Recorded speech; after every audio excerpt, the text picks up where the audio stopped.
So hello everyone. Bharat का भूगोल में फिर से आपका स्वागत है। हालांकि हमने इससे पहले आपको बताया था जो है, जहाँ तक उससे मैं आज का टॉपिक उससे आगे लेके चलूँगा।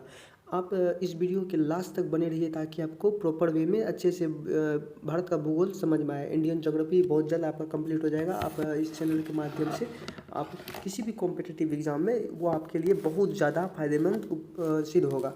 तो चलिए स्टार्ट करते हैं। फर्स्ट ऑफ ऑल बिना देर के यहाँ पे एक चीज़ समझ लेना कि जो हमने आपको लास्ट टॉपिक जो बताया था कि अरब सागरीय शाखा का वृक्ष छाया क्षेत्र, हमने यहाँ तक कवर कराया था आपको। यहाँ यानी हमने आपको बताया था भारतीय मानसून के बारे में। तो भारतीय मानसून में ये बताया था दक्षिणी पश्चिम मानसून के बारे में बताया था, किस तरह से वो कहाँ से निकलती है, कहाँ से ये उत्पन्न होती है और कहाँ तक कितने दिनों में पहुँचता है। ये सब हमने आपको इससे पहले वाला जो लेक्चर नंबर 35 वाला जो वीडियो था उसमें व्याख्या किया हुआ है। तो जिन स्टूडेंट ने वो नहीं देखा तो वहाँ पे आप जाके देख सकते हैं। चलिए स्टार्ट करते हैं।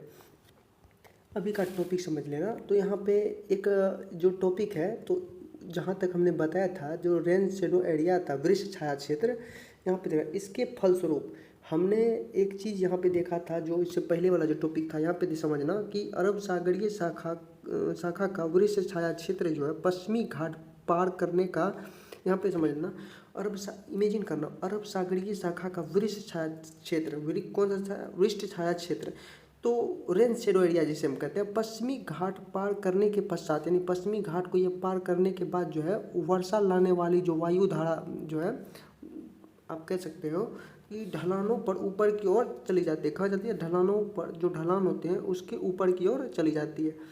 अब देखना, तो होता ये है कि जो अमूमन आपने देखा होगा जो नदी होते हैं, जो समुद्र होते हैं, तो उनका पानी जब गर्म होता है, तो पानी गर्म होता है तो उसको जो जलवाष्प बन के ऊपर की ओर जाता है, और वो जो है अब जलवाष्प जो यानी हवा भी गर्म हो जाता है उसके साथ, वो ऊपर की ओर ढलानों के ऊपर की ओर चली जाती है। आप इमेजिन करो इस तरह से ढलानों पर ऊपर की ओर चली जाती है, जहाँ वे रुद्धोष्म प्रक्रिया यानी कि एडिबिटिकली के कारण, यानी कि आप रुद्धोष्म प्रक्रिया के कारण गर्म हो जाती है। इतना चीज़ आपको समझ में आ गया। तो अब यहाँ पे समझ लेना कि इसके फलस्वरूप वृष्टि छाया क्षेत्र, यानी जिसे हम रेन शेडो एरिया जो है, किसका निर्माण? रेन शेडो एरिया का निर्माण होता है। तो हमने ये बताया आपको, इस पूरा वीडियो के प्रोसेस समझो कि हम अभी तक में जो बताया, तो वो रेन शेडो एरिया किस तरह बना वो हमने आपको बताया कि इसके फलस्वरूप वृक्ष छाया क्षेत्र यानी रेन शेडो एरिया का निर्माण होता है, और पहाड़ की ऊंचाई जितनी अधिक होगी उतनी ही वृक्ष छाया क्षेत्र का निर्माण होगा। और जो पहाड़ की ऊंचाई यानी ऊंची ढलानों पर चढ़ता जाता है, और पहाड़ की ऊंचाई इस स्थिति में जितनी अधिक होगी उतनी ही विस्तृत यानी बड़ी होगी, वृक्ष छाया क्षेत्र का निर्माण ज़्यादा होगा। तो समझ में आ चुका है, हमने आपको यहाँ तक बता दिया। अब देखना यहाँ पे दक्षिण पश्चिम मानसून की बंगाल की खाड़ी का शाखा। अब यहाँ पे एक चीज़ समझ लेना, दक्षिण पश्चिम मानसून की बंगाल की खाड़ी की शाखा, मानसून की यह शाखा जो है श्रीलंका से इंडोनेशिया द्वीप समूह के सुमात्रा द्वीप तक सक्रिय रहते। कहाँ? सुमित्रा द्वीप तक सक्रिय रहती है। तो बंगाल की खाड़ी शाखा दो धाराओं में आगे बढ़ती है। बंगाल की खाड़ी शाखा जो है दो धाराओं में आगे बढ़ती है। शाखा मतलब समझ लो उसी का एक पार्ट है। बंगाल की खाड़ी शाखा दो धाराओं में आगे बढ़ती है, और इस शाखा की उत्तरी धारा मेघालय में स्थित खासी पहाड़ियों में दस्तक देती है। कौन सी? ये जो मेघालय में जो यहाँ पे समझ लेना टॉपिक, बंगाल की खाड़ी शाखा जो है दो धारा में आगे बढ़ती है। ठीक, तो दो धारा में आगे बढ़ने के साथ साथ इस शाखा की जो उत्तरी धारा मेघालय में स्थित खासी पहाड़ियों में दस्तक देती है, यानी कि उसके वहाँ पे पहुँचती है, तथा इसकी दूसरी धारा निम्न दबाव द्रोणी के पूर्वी छोर पर बाईं ओर मुड़ जाती है। कहाँ? द्रोणी के पूर्वी छोर पर बाईं ओर मुड़ जाती है, और यहाँ से हवा की धारा हिमालय की दिशा के साथ, यहाँ पे देखना, नोटिस करना, यहाँ से हवा की धारा हिमालय की दिशा के साथ साथ दक्षिण पूर्व से उत्तर पश्चिम दिशा में बहती है। दक्षिण पूर्व से उत्तर पश्चिम दिशा में बहती है। यह धारा उत्तर भारत के मैदानी क्षेत्रों में वर्षा करती है, और यह धारा जो उत्तर भारत के मैदानी क्षेत्रों में वर्षा करती है। आई होप यहाँ तक आपको समझ में आ चुका होगा। अब चलो आगे का टॉपिक समझते हैं। तो उत्तरी मैदानी क्षेत्रों में मानसूनी वर्षा को पश्चिम से बहने वाले चक्रवाती गर्द, यहाँ पे उत्तरी मैदानी क्षेत्र जो है हम लोग जहाँ पे हैं, उत्तरी मैदानी क्षेत्र में मानसूनी वर्षा को, जो मानसूनी वर्षा जो होते हैं, तो मानसूनी वर्षा से बहने वाली जो चक्रवाती गर्द है, चक्रवाती गर्द जो होता है पश्चिमी हवाओं से और अधिक बल मिलता है, और पश्चिमी हवा से ये अधिक बल मिलता है। क्लियर, इसको नोट कर लेना इजी चीज़। अब देखो आगे समझो। मैदानी इलाकों में जैसे कि पूर्व से पश्चिम और उत्तर से दक्षिण में वर्षा की तीव्रता में कमी आती है। मैदानी इलाकों में पूर्व से पश्चिम, पूर्व से पश्चिम और उत्तर से दक्षिण में वर्षा की तीव्रता में कमी आती है, और पश्चिम में वर्षा में कमी के कारण नमी के स्रोत से दूरी का बढ़ना, दूसरी ओर उत्तर से दक्षिण में वर्षा की तीव्रता में कमी की वजह नमी के स्रोत का पर्वतों से दूर का बढ़ना है। तो इसको नोट कर लेना, ये बहुत इंपॉर्टेंट टॉपिक है, एग्जाम में तोड़ तोड़ के इसको पूछा जाता है थोड़ा सा डिटेल में। तो आई होप यहाँ तक बहुत से स्टूडेंट को समझ में आ चुका होगा। अब आगे समझते हैं इसको।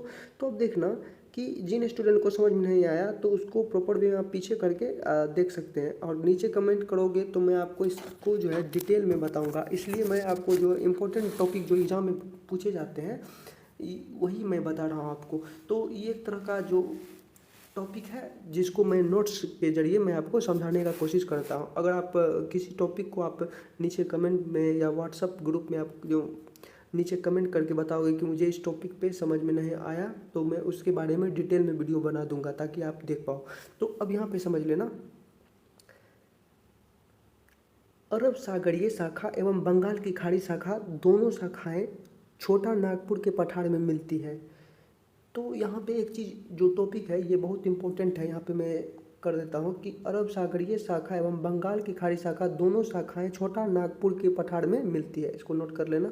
अब देखो, अरब सागरीय मानसून शाखा या अरब सागरीय मानसून शाखा और बंगाल की खाड़ी शाखा से अधिक शक्तिशाली है, और इसके दो प्रमुख कारण हैं। यहाँ पे समझ लेना कि अरब सागरीय मानसून शाखा जो है बंगाल की खाड़ी शाखा से अधिक शक्तिशाली है। इसके दो प्रमुख कारण हैं। कौन कौन से, चलिए समझते हैं।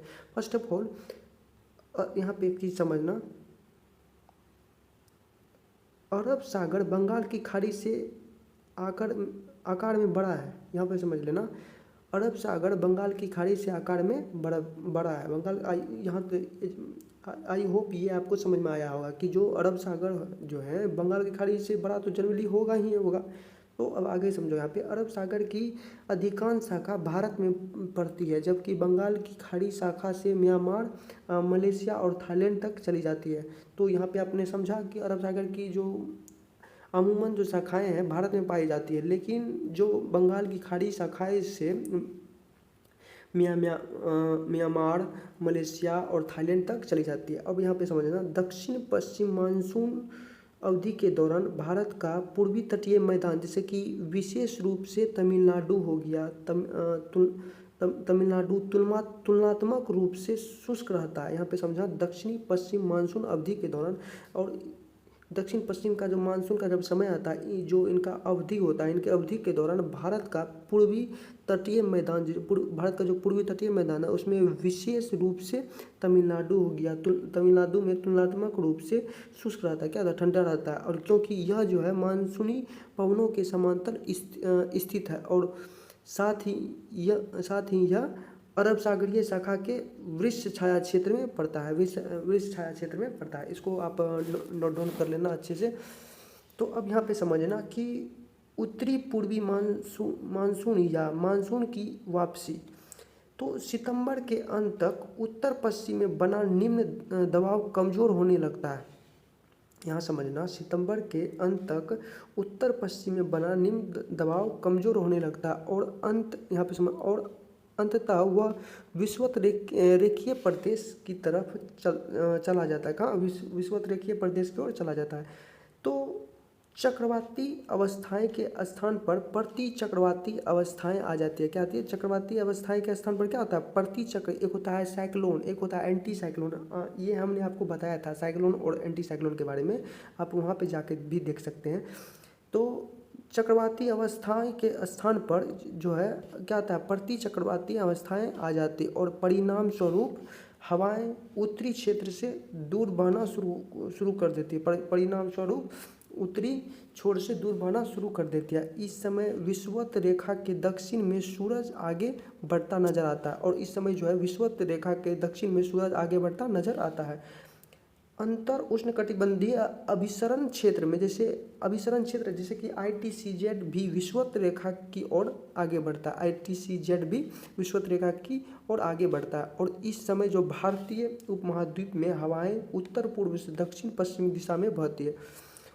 इसमें जो है उपमहाद्वीप में हवाएं जो है उत्तर पूर्व से दक्षिणी पश्चिमी दिशा में हवाएं बहती है, और यह स्थिति अक्टूबर से मध्य दिसंबर तक लगातार, यह स्थिति जो है अक्टूबर से मध्य दिसंबर तक लगातार बनी रहती है। क्लियर? जिस मानसून की वापसी या उत्तर पूर्वी मानसून कहते हैं, दिसंबर के अंत तक मानसून की पूरी तरह से जा चुका होता है। तो ये यहाँ तक आपको समझ में आ चुका होगा। बहुत सारे स्टूडेंट का जो डाउट होगा ये क्लियर हो गया है, आई होप। जिन स्टूडेंट को डाउट है तो फिर से आप रिवाइंड करके देख सकते हैं, और इससे ज़्यादा डिटेल में समझना है तो इस टॉपिक को आप नीचे जो है कमेंट करो, तो मैं उसके लिए कुछ जो उसका जो डिटेल जो पार्ट है पूरा डीपली स्टडी में, उसके लिए डीपली में मैं आपको कन्वर्सेशन करके बताऊंगा, आपको अच्छे से समझा दूंगा किस तरह से कौन सा प्रोसेस होता है, वो सब चीज़ बताऊंगा। तो जिन स्टूडेंट को ये अच्छा लगा तो वो ज़रूर सब्सक्राइब करें और लाइक करें और ज़्यादा से ज़्यादा लोगों को शेयर करें। फिर मिलूँगा इसका नेक्स्ट पार्ट में। तो अभी के लिए धन्यवाद, फिर नया वीडियो में। थैंक यू, धन्यवाद, जय हिंद।